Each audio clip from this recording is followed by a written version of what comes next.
বাবুর কাগজটা লাগাই দিয়েন। ওটা কি? কোনটা? ওটাও তো বাবু। ওটা বাবু। এটা না তুইলা আমি দুইটা। হ্যাঁ হ্যাঁ। আর ওইটা হ্যালো দর্শক, আমরা এই মুহূর্তে আজকে জায়গা থাকলে ওটা তো রয় নেন টানে কিছু পড়ে আলাম। পেঁপে চারা কালেকশনের জন্য এই মুহূর্তে আমরা আছি ময়মনসিংহ বালুকা উপজেলা ব্রাক খেচারিতে। জানেন এখানকার যে গুণগত চারার মান খুবই ভালো। আমি প্রতি বছর তাদের কাছ থেকে কিছু না কিছু চারা নেই।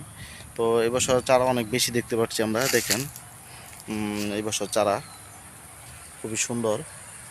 আপনারা যারা ব্রাক থেকে চারা নিতে চান তারা আসবেন ব্রাকে, এবং এখানকার ফলন খুবই ভালো হয়।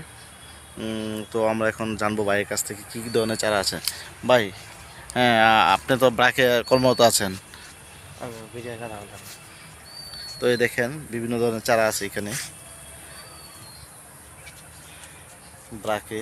আপনারা যারা ব্রাক থেকে চারা কালেকশন করতে চান তারা সরাসরি ময়মনসিংহ ভালুকা থানা রোড থেকে মল্লিকবাড়ি মোড় 10 টাকা ভাড়া নেবে, সেখানে চলে আসবেন। খুবই উন্নত মানের এবং উন্নত ভালো মানের চারা দেখতে পাচ্ছেন, পেঁপের চারা হ্যাঁ রয়েছে, এবং বিভিন্ন প্রজাতির চারা রয়েছে।